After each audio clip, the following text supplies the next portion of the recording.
going this year? They're going very well. Yeah? More than 8,700 animals already found. Now, from the WCCO Live Desk, you're watching CBS News Minnesota. I'm Maria Lizignoli, live in the WCCO newsroom. Right now, we have a major announcement coming from the governor. He's set to unveil a new statewide fraud prevention program. We take you now to the state capitol live. Minnesota American citizens who were minding their own business and living their lives were detained by and arrested by ICE. These chaotic operations are doing nothing to make us safer. These chaotic operations are not done in any coordination with law enforcement. In the middle of a blizzard, the absolute recklessness of doing some of this and the targeting of a specific community, unconscionable, does nothing to either address immigration. It certainly does nothing to address fraud in programs. It is very specifically aimed and very racially motivated towards a Somali community that matters greatly here. I know there was a hearing yesterday to get some answers on this. The DHS secretary left, no reason, stood up and left that hearing. I have not received a response to my letters asking about explanations on what's happening. I would note that I was in that hearing and I stayed for the 8.5 hours and answered all the questions. I think the expectation would be in a moment like this where American citizens' constitutional rights are being violated and put at risk, that there would be an answer. And also in the midst of this, I think it's really important. I'd like to acknowledge just the basic decency, not a surprise to everybody in here has been, but Senator Jim Abler's willingness to stand up and note that it should be the simplest thing in the world when the President of the United States calls an entire group of people garbage and our state garbage and hellhole, to just disavow that. You can still be very conservative. You can still call yourself a Republican. But I think if you want to call yourself a Minnesotan and you want to call yourself a decent human being, you follow Jim Abler's role here. He and I have battled on many issues. We disagree on a lot of policy issues. But I know over the years that he stands up for what's right. So I thank him, and I think for fellow Minnesotans to know in this moment, there's going to be a temptation as this happens and this recklessness happens. I would caution people, express your First Amendment rights, but it's clear the president wants a spectacle. It's clear they want to arrest more people. They have a made-up quota number by Stephen Miller, an unelected official, who's telling them just to arrest as many people possible so we can say it. They're not targeted on violent criminals. They're not targeted, obviously.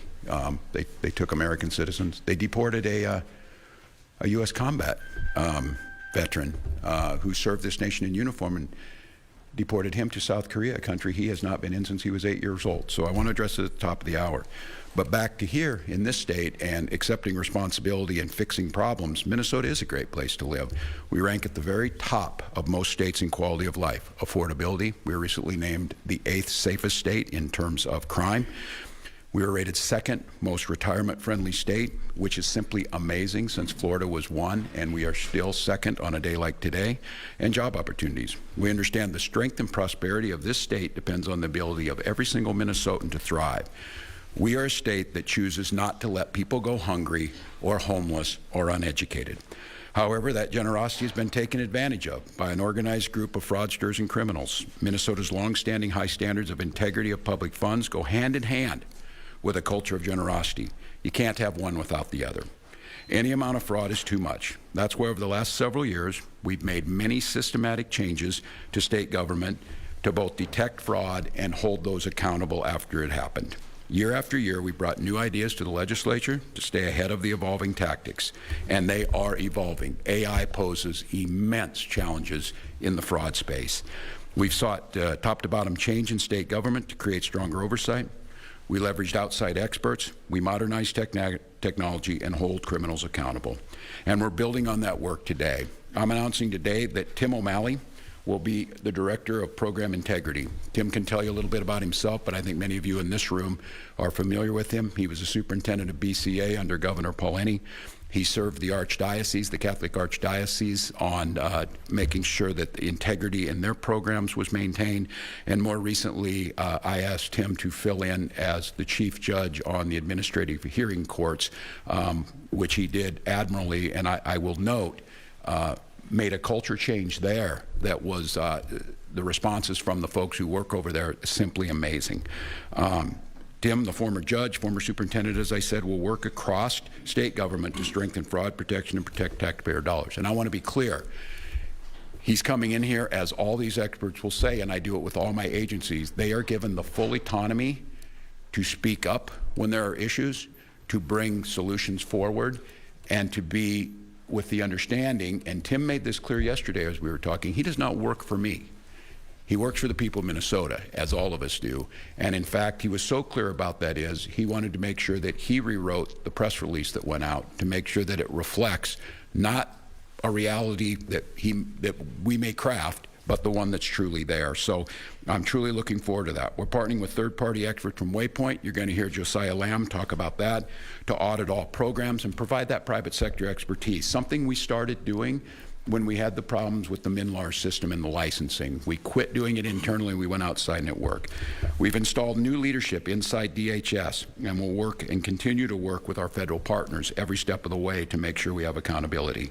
Shireen Gandhi has been over at DHS since January when we made changes over there, and she has brought, and you're going to hear some of it, accountability to the programs, but also doing something that's very challenging in any large organization, culture change amongst that. And I know some make the analysis that it's like turning a battleship.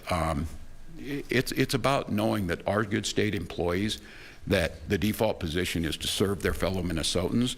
And I think what we're going to see is that we need to make sure we're taking those steps that while we're a generous state, we have to be skeptical, and we do that in a way that we still make sure that we're getting speed to the program. And Superintendent Evans has a great analogy to maybe talk a little bit about this. But speed with integrity of the program have to go hand in hand. And if it means slowing speed down a little bit to get the integrity, then that's exactly what has to happen. It's a problem we take seriously. It should not be a partisan issue. It should not be an excuse to defund popular programs.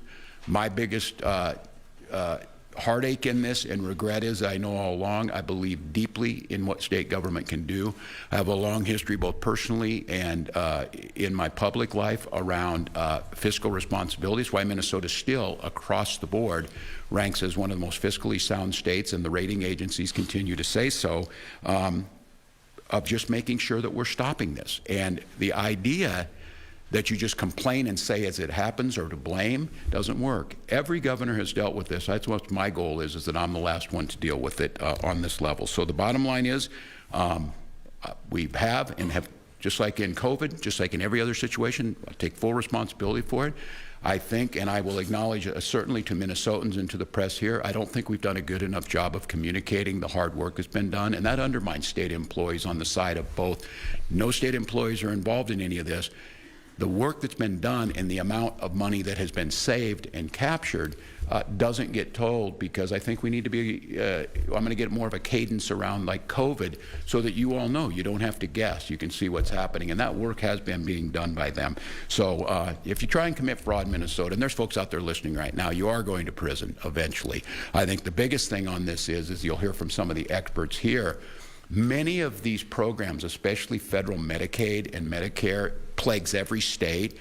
And when you sit down and dig into this, it takes weeks and weeks and weeks, and actually it takes years to become experts in this. These are programs that have been layered up in a spider web over the years that makes it incredibly difficult. And I think unwinding those or bringing about the integrity, it's the reason why we're seeing federal agencies under the Trump administration acknowledge the work that's being done, acknowledge that these things are better, and actually suggesting in other states when I talk to them about implementing that, because they're going to deal with it. COVID moved a lot of money very, very quickly. And our goal was to make sure we were moving that money so that people ate, that they were housed, that they had vaccines, but it also opened up the door to relax the guardrails and to have fraud be committed. So we're committed to getting this. It's why I'm incredibly proud to announce, and I'm going to turn it over to someone, again, has done his time for this state, has done it time and time again, and when it comes time to fix something or to bring someone in that has the credibility to be able to talk to folks, Tim O'Malley has said yes. So I want to introduce our new Director of Program Integrity, Tim O'Malley. Thanks, Tim. Yeah. Good morning. There's a lot to cover today, so I'll be brief, but I do want to offer two thoughts. One is an observation and one is a point of clarity. The observation is the obvious one. No one has any tolerance for fraud. It's a widespread problem in Minnesota and across our country. It erodes trust and must be addressed head-on. Minnesotans deserve to know that their tax dollars are being put to good use, and they deserve to know that they can trust our public institutions. We have work cut out for us to rebuild that trust. The point of clarification, while I'm honored that Governor Walz has asked me to assist in combating fraud here, know that I'm not here to serve him. I'm not here to serve any individual, and I'm not here to serve a political party. I'm here to serve Minnesotans. Years ago, I served Minnesotans through an appointment by Governor Tim Pawlenty, and I now welcome the opportunity to do so under Governor Walz. Lastly, I'm convinced that this team in front of you and the governor are serious. He has assured me privately that all of us have the freedom and autonomy to act, to do whatever is necessary to solve this. Again, I'm grateful for the opportunity. I'm excited to get started. Thank you. Well, good morning, everyone. I am Drew Evans, Superintendent at the Minnesota Bureau of Criminal Apprehension. I'm here to talk a little bit about the work that we've been doing this morning at the BCA as we work together to combat fraud. The BCA has now formed the BCA Financial Crimes and Fraud section, consolidating all criminal investigative resources into one central location at the BCA to combat a number of different crimes.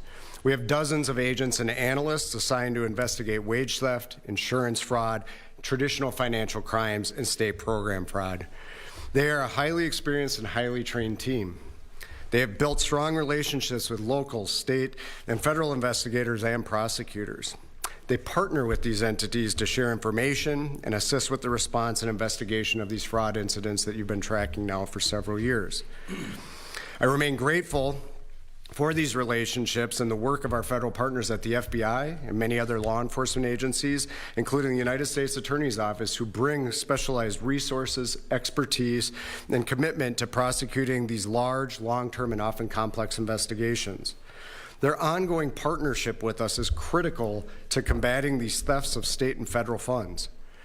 The BCA continues to partner with them on all types of crimes at the United States Attorney's Office and federal partners, and remains ready to assist them with our investigations in any way of value to their work as they work to continue to prosecute these fraudsters in the state of Minnesota.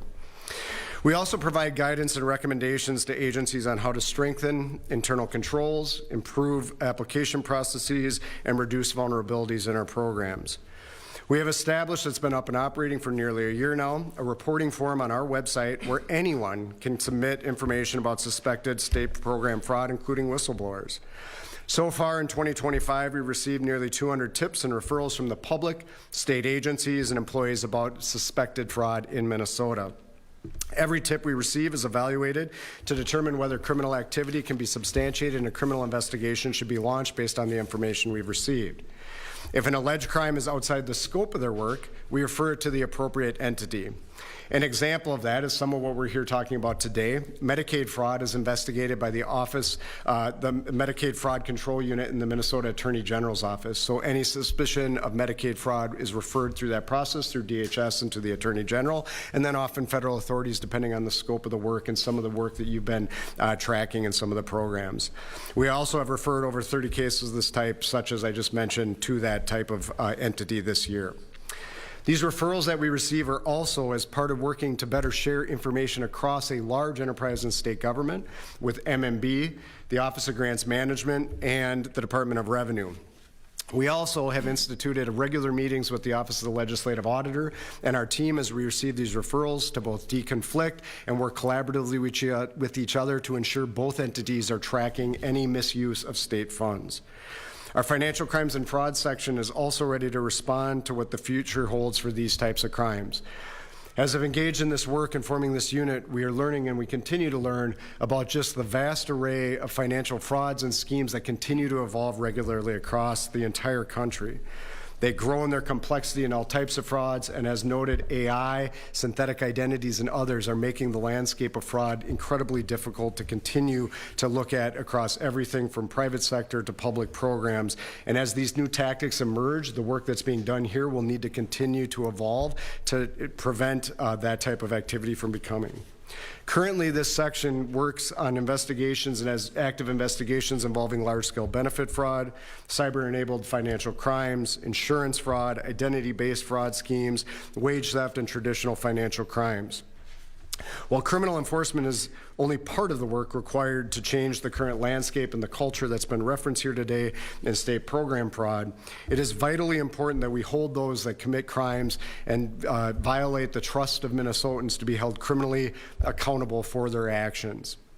In addition to my role as superintendent overseeing our programs, I now chair the Office of Inspector General Coordinating Council that was established under Executive Order 2510 earlier this year, and that council is made up of representatives from the largest 14 state agencies, whether in size or budgets in terms of money that would be provided to various programs.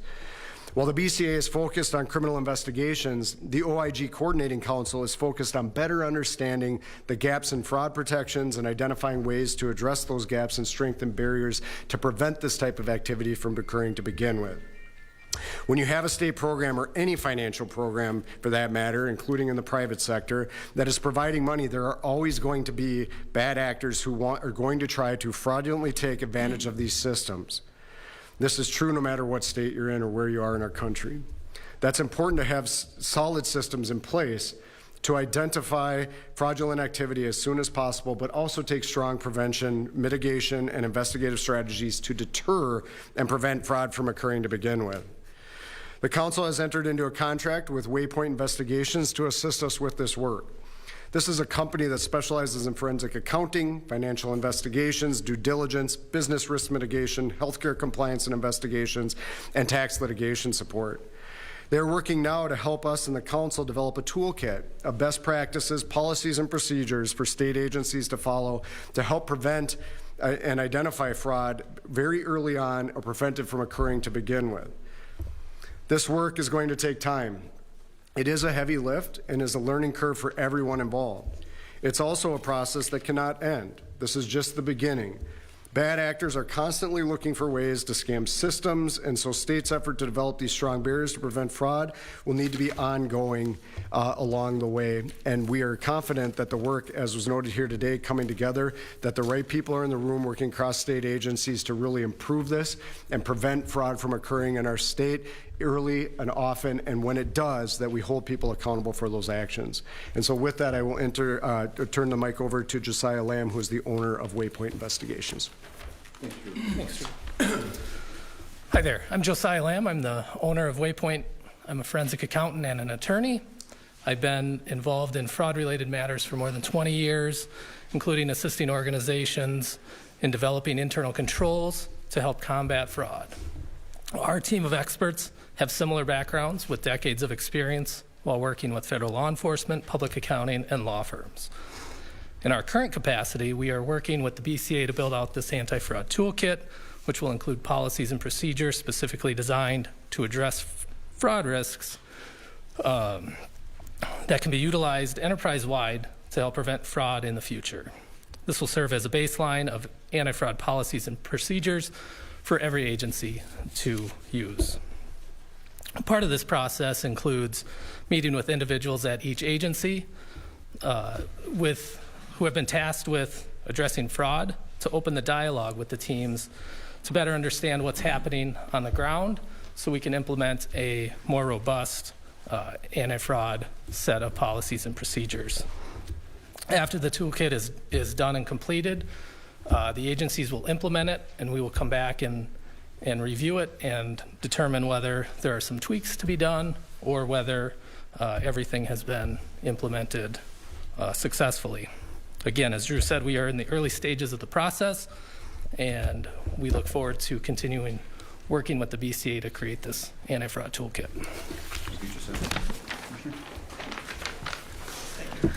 Thank you. Good morning. My name is Shireen Gandhi, and I serve as the temporary commissioner for the Minnesota Department of Human Services. Like the governor, DHS takes a zero-tolerance approach to fraud. We are intently focused on solutions, strengthening program integrity, tightening oversight of services, and hardening our programs against attacks by criminals seeking to steal money from the people, the vulnerable people of Minnesota who need the services. We are committed to providing the data and information necessary to our law enforcement partners so they can prosecute criminals stealing from taxpayers. DHS's Inspector General Clark wasn't able to be here today, but he has told me that fraud schemes are evolving and DHS needs to do more to get ahead of the criminals and to keep ahead of the criminals. And as we do more to get ahead of the criminals, there are going to be more credible allegations of fraud established by our Inspector General's office. And as the administrative agency, DHS takes action quickly to stop payments when credible allegations of fraud are established, and then we refer those cases to law enforcement. Law enforcement is responsible for prosecuting the criminals. If you get caught stealing from Minnesota's most vulnerable people, I hope you go to prison. It is also critical that we continue to take more aggressive steps to prevent fraud. Governor Walz put forward a strong package of anti-fraud measures during session that passed with bipartisan support in 2025. A few examples from our agency are licensing autism services, reforms to billing for substance use disorder treatment, and expanded authority to share data across state agencies so we can stop the bad actors faster. And the Governor's Executive Order 2510 empowered state agencies to accelerate and expand our fraud prevention work. We are moving even more quickly and aggressively to get ahead and keep ahead of the criminals. In carrying out Executive Order 2510 over the last 3 months, a few of the things DHS have done we have disenrolled about 800 inactive providers in our home and community-based services program that hadn't billed in over a year. This action reduces the administrative challenges of overseeing providers who are not providing services to Minnesotans. We increased the risk level of 9 additional Medicaid benefits, so now we have 14 services that we consider high risk. That action gives us more tools to tighten oversight, including pre-enrollment site visits, unannounced site visits, criminal background checks, and fingerprinting for those with ownership interests. We also signed a contract with a third-party vendor to audit billing information and data in these 14 high-risk programs. Using this new technology allows us to move upstream by applying advanced analytics to identify risks before we make payments. And that helps us to move away from the pay and chase approach. Most recently, we also announced a 2-year pause on licenses for new home and community-based service providers. The growth in licensed providers has far outpaced the growth in participants. A pause with an exception process to ensure Minnesotans can access services as needed will allow us to provide necessary monitoring and oversight of the providers. I think, as Governor Walz said, our state is right to be proud of the support we provide to children, to people with disabilities, to older Minnesotans, so they can live healthy lives in our communities. But people's lives should not be a political football.